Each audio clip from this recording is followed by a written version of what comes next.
혹시 건강수명이라는 말을 들어보셨습니까? 이는 단순히 얼마나 오래 사는지를 나타내는 평균 수명과는 다른 개념입니다. 우리 국민의 평균 수명은 83세에 달하지만 질병이나 부상 없이 건강하게 활동할 수 있는 기간인 건강수명은 65세에 불과하다는 충격적인 통계가 있습니다. 이는 우리에게 무엇을 의미할까요? 바로 평균적으로 무려 17년이라는 긴 시간을 질병의 고통이나 신체적 불편함 속에서 보내게 된다는 것입니다. 젊었을 때부터 어떻게 건강을 관리했느냐에 따라 노년의 삶의 질이 극명하게 갈리는 이 현실은 우리가 건강을 바라보는 관점 자체를 근본적으로 재검토해야 한다는 강력한 신호입니다. 많은 사람들이 건강관리를 이야기할 때 운동, 식단 조절과 같은 신체적 측면에만 집중하는 경향이 있습니다. 그러나 이러한 접근법은 왜 불완전할까요? 대부분의 건강 정보는 신체적 건강을 최우선으로 다루지만 이것만으로는 충분하지 않다는 사실이 여러 연구를 통해 증명되고 있습니다. 일본에서 70세 이상 노인을 대상으로 진행한 한 연구는 우리에게 중요한 시사점을 던져줍니다. 연구 결과 노년기 전반의 건강 상태를 가르는 결정적인 차이는 바로 잘 걷는 능력, 즉 하체 근력을 얼마나 잘 유지했는지에 달려 있었습니다. 이는 단순히 걷기라는 신체 활동의 중요성을 넘어 노년기 건강이 단편적인 요소만으로 결정되지 않음을 상징적으로 보여줍니다.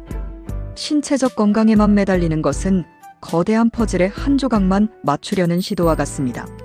진정한 건강을 위해서는 더 통합적이고 근본적인 관점이 필요합니다. 이제 건강을 바라보는 새로운 틀이자 건강관리의 혁신적인 접근법이 될 밸런스 건강법을 소개합니다. 이 개념은 건강을 단편적인 요소의 합이 아닌 유기적으로 연결된 하나의 시스템으로 이해하도록 돕습니다. 1948년 세계보건기구는 건강을 육체적, 정신적, 사회적, 그리고 영적 건강의 4가지 요소로 정의했습니다. 이후 종교적 해석의 여지가 있는 영적 건강이 정신 건강의 범주로 통합되면서 최종적으로 3가지 핵심 축이 남게 되었습니다. 이것이 바로 밸런스 건강법의 기반입니다. 진정한 건강이란 다음 3가지 요소가 완벽한 균형을 이루는 상태를 의미합니다. 먼저 육체적 건강입니다. 다음으로 정신적 건강입니다. 마지막으로 사회적 건강을 꼽을 수 있습니다. 특히 사회적 건강의 개념을 정확히 이해하는 것이 중요합니다. 사회라는 말의 라틴어 어원은 본래 더불어 산다라는 단순하고 개인적인 의미입니다. 하지만 이 단어가 한자로 번역되는 과정에서 복잡한 시스템적 의미가 더 씌워졌습니다. 사회적 건강의 본질은 거대한 시스템이 아니라 바로 내 주변 사람들과의 좋은 관계입니다. 이 3가지 건강은 독립적으로 존재하지 않습니다. 마치 톱니바퀴처럼 서로 긴밀하게 맞물려 있어 어느 하나라도 무너지면 나머지 2 건강까지 연쇄적으로 위협받게 됩니다. 이제 첫 번째 원칙인 육체적 건강의 핵심 원리를 자세히 살펴보겠습니다. 육체적 건강을 위해 무엇을 해야 하는가를 논하기 전에 모든 신체 활동의 근간이 되는 단 하나의 원리를 이해하는 것이 중요합니다. 그것은 의학에서 가장 중요한 개념 중 하나인 항상성을 뜻하는 호메오스타시스입니다. 항상성이란 우리 몸이 최적의 상태를 유지하려는 경향을 의미하며 이를 쉽게 표현하면 동적인 균형이라고 말할 수 있습니다. 이 원리는 우리에게 명확한 지침을 줍니다. 무엇이든 과하면 좋지 않다라는 것입니다. 식사, 운동, 수면 등 모든 생활 습관에서 이 균형을 맞추는 것이 육체적 건강의 핵심입니다. 과거에는 굶주림이 생존을 위협했지만 풍요로운 현대사회에서는 오히려 과식이 건강을 해치는 주된 원인이 되었습니다. 결국 건강은 건강한 습관 만들기를 통해 몸의 균형을 꾸준히 지키는 능력에 달려 있습니다. 따라서 육체적 건강 관리는 무엇을 더 할까가 아니라 어떻게 균형을 맞출까라는 질문에서 시작해야 합니다. 이것이 바로 수많은 건강정보 속에서 길을 잃지 않는 핵심 나침반입니다. 하지만 이 신체의 균형을 가장 직접적으로 무너뜨리는 내부 이적이 있습니다. 바로 마음의 문제입니다. 그럼 이 시점에서 육체에 직접 명령을 내리는 두 번째 원칙, 정신적 건강으로 넘어가 보겠습니다. 정신적 건강은 단순히 기분이 좋은 상태를 의미하지 않습니다. 정신은 우리 신체에 직접적인 생화학적 영향을 미치는 매우 중요한 지휘관입니다. 정신적 스트레스는 신체적 고통과 동일한 방식으로 우리 몸을 공격합니다. 예를 들어 누군가에게 심한 말을 듣는 것은 몽둥이로 맞는 것과 유사하게 뇌의 스트레스 반응 시스템을 자극합니다. 의학적으로는 이를 시상하부 뇌하수체 부신축이라 부르는 복잡한 시스템이 관장하며, 이 축이 활성화되면 스트레스 호르몬인 코르티솔이 분비됩니다. 병원에서 원인 모를 통증에 대해 신경성 또는 스트레스성이라는 진단을 내리는 이유가 바로 여기에 있습니다. 이러한 정신적 스트레스로부터 우리 몸을 보호하고 회복시키는 가장 강력한 도구 중 하나는 바로 충분한 수면입니다.